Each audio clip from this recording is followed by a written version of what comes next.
got quite a lot of pairs of shoes, and she tells me it doesn't cost anything extra because they all last longer if she has lots to choose between. And I believe her. Yes. So an extra mile. I stayed in a little bed and breakfast once, and they said, what would you like for breakfast? And I said, I would really like bacon and mushrooms, if you've got them. And they said, oh, we haven't got any mushrooms, I'm sorry.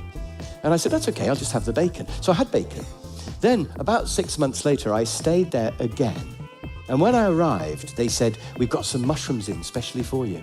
And they remembered me, and they bought mushrooms. I said, I don't like mushrooms anymore.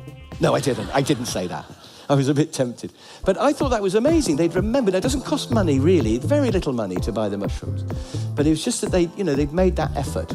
So just going the extra mile like that, what's wrong with it? This was outside a very expensive place I went to visit in London, a marketing consultancy. And you can imagine the bloke making the sign, and he's going, la, la, la, la, la, no, pa. And he's realised here that he's running out of space. He's gone all the way across. He's got, and he had to do a little bit smaller. And then the paint just dribbles. And he thinks, oh, it's good enough, it won't matter. And he's put that out there. But not only did the man who made that think it was good enough, but also the boss of the company sees that. Every day, he or she drives in with their big car. Every day they see that and they think, yep, that's good enough. Yep, our customers can see that. Crazy. And I stayed there, and when we arrived, there was a chocolate on the pillow, which was good. I ate that straight away.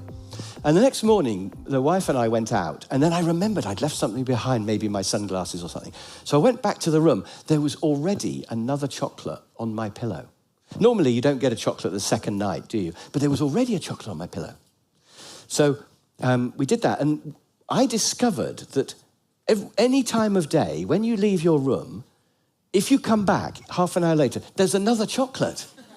And it was almost as if there was a man in the cupboard who would come out and he would quickly put the chocolate and he'd go back in the cupboard again. And we must have had maybe 20 chocolates because we kept going out, coming back.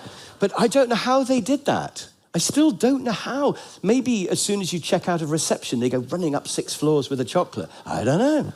But it was just a really good hotel. It was a really good place. Lots of other things were good about it too. I'd recommend it. And that's unrequested extras, things that you're not expecting.